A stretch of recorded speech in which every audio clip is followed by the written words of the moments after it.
everyone, to this week's episode of Ant on Music. I, of course, am your host, Ant.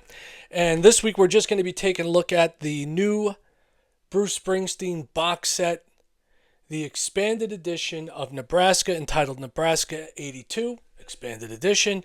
It's on 4 LPs and a Blu-ray. And we're going to talk a bit about all of it. Also, in addition to that, we're going to talk about the Record Store Black Friday event coming up on November 28th.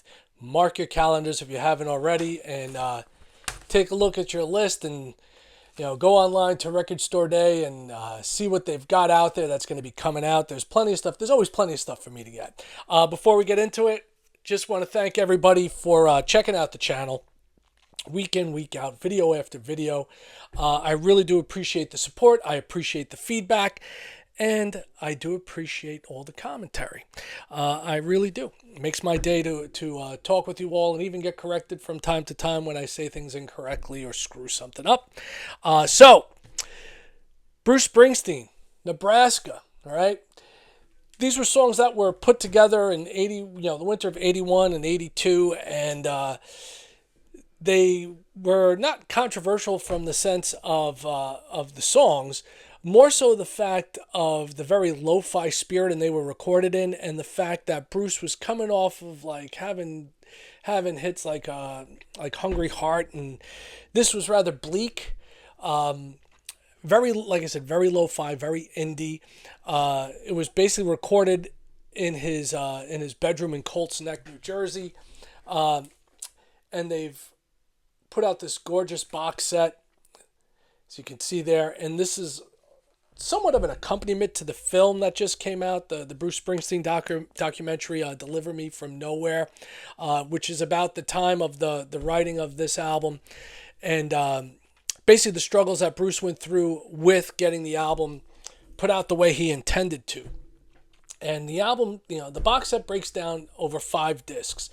First one, you get the outtakes, stuff that didn't make it onto the album in their finished version. Then you get Electric Nebraska, which is Bruce with a pared down version of the E Street Band, recording these songs and some other songs as well. Then you get the new Live at the Count Basie Theater in Red Bank that was recorded this past spring with Bruce at the Red Bank Theater, and that's also on the Blu-ray, which is very cool because you get to see him in this intimate setting. And then finally you get the remaster of the original album and its original track listing. The track listing, I got to tell you, it is repetitive, obviously, because it deals with one album, but it's cool to hear things start off in one place and end up in another, and also how they came about to release the album basically almost in its original form, as opposed to the electric versions, which are on this as well, but we'll get into it. So we've got this, got the hype sticker right there for you, all right? Lots of unreleased material on this, which is kind of cool. Basically, you've got 15 unreleased songs, which is great, all right? And you get a whole live, a concert from Bruce, and he has regarded this as his finest work, and I really can't argue too much on that. Obviously, everyone has their own taste as far as what they like in Bruce Springsteen's catalog, and this is very, like I said, very bleak in a lot of ways. And to kick it off, you start off with the album of outtakes, all right, and you get some nice essays in here about the making of the album. The first thing you get to hear is this version of Born in the USA, which, correct me if I'm wrong, I believe was originally released on the First Tracks album. Also, if you really dig Bruce and you haven't been to the channel before, I did a whole video on the Tracks 2 box set, or as I like to call it, the alternative timeline of Bruce Springsteen. And you get this cool version of Born in the USA, which came from these sessions. And this is before it became the big monster, pop song that it became in 85. And it's very stripped down, very, very different. Then you get Losing Kind, Downbound Train, Child Bride, which is another cool outtake. Pink Cadillac, which is a B-side. the big payback, working on the highway, on the prowl, and gunning every home. And you really see where his mindset was as far as the recording of these tunes and the way that they were originally meant to be. Next thing you get is Electric Nebraska, and this is really neat. I gotta admit, I dig the fact that this version of this album has remained this way, basically unheard all these years. And it's nice to hear what the band did when this material was brought to them. Once again, you get Nebraska, the title track. You get the original Running Order, but just a very different version of it. Some things, they swing almost like being in like a pub. Being in a club or a pub and dancing and just enjoying it. Which, if you've heard the original Nebraska, you'd be like, "What the hell are you talking about?" But it is. The band made these songs swing like a Jersey bar band would. Love the version of Atlantic City on this and Johnny 99, as well as the electric version, which is kind of like the bridge between the original demo that Bruce did, their version, and then what it ended up being once it became this big produced version. Then the next thing you get, which, as you always hear me say, this is the big gimme, the Blu-ray and third album on this set, Nebraska, live at the Count Basie Theater. And this was recorded this past spring. This is a Blu-ray. It's also on vinyl. And you get the same track listing, but this is Bruce today, obviously 2025, doing these songs, from 40 years prior, and just in an intimate acoustic setting, him performing these songs, the way he wanted to have them done. And it's a really neat thing to not only hear but to see. And then finally, to close it out, you get Nebraska, the remastered version, which sounds great, sounds crisp, sounds clean, very well done as far as that's concerned. I'll show you just a couple of pics from the Count Basie portion of this. So you got that. Definitely I would say if you're a Bruce fan, it's worth getting. If you're not a Bruce fan, don't think it might be the place you want to dig in deep to start, because, it's not exactly, they're not exactly giving the box set away. But if you get a chance to listen to it and you dig it, I definitely think it's worth a listen. Even to the casual fan, I think it's worth listening to. For diehards, it's got to be like one of those holy grail moments.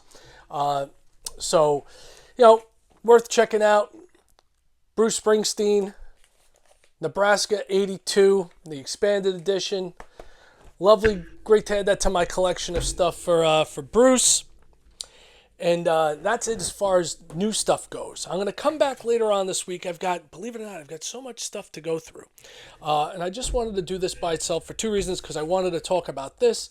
And also there's other stuff. I'm going to do a whole episode on all the great classic hard rock and metal that's been coming out, so we're going to hit that too. So as I started talking about, Friday, November 28th, is the second holiest day on the record collector's calendar. Obviously, Record Store Day in April is the chief among them. This one, in the Black Friday one, you have a tendency to get more demo stuff, unreleased stuff, and live stuff. And if you go to the website, Record Store Day, all right, if you go to their website, you'll notice that they have everything listed in alphabetical order by artist name. And you'll notice there's like this coding up here, all right? And it has E, which is, this is the key. E is an exclusive release, which what that means is it's only going to be released that day. Then you get L, which is a limited run. And with the limited runs, they have a tendency to focus them on a regional area. And I'll give you a specific on that one. And then you have F, all right? F is for first release. So when I go in, I always go in a plan. I never understand the people that get up early on these days and they just show up willy-nilly to see what's there. It's like, you obviously knew that today was the day. That this is Record Store Black Friday, or if it's, Record Store Day. And they don't seem to have a plan as to what they intend to get or, what they're exactly looking for. And to me, those are people that just clogging up space in line. It drives me nuts. Uh, but I always go in and I start looking at stuff because I'm obsessive. I look at stuff weeks before and I start, I make a list. And it changes. Sometimes stuff is added. Sometimes stuff is taken away. Sometimes I'll put stuff as secondary in case I get to the record store and one of the things I really wanted is out. So now I have the budget to get something else. But there's a lot of cool stuff across all different genres of music. Um, you know, as far as what I see here, that you've got if you're into like folk type music, you got America. Then you've got also emo stuff like Asking Alexander, if you Alexandra. B-52s have one out, so New Wave with Wild Planet. And for me, I went through and oddly enough, one of the things that I didn't put down that I absolutely have to have was the two Eric Carr releases. If you go back to earlier videos, Record Store Day videos, you'll see that I've gotten the Eric Carr stuff. All right.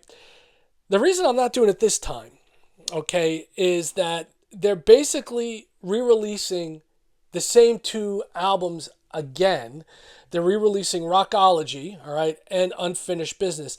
The big difference is now it's going to be one of those, gimmicky pieces of vinyl that's filled with liquid. Do I really need that? Do I really want that? No.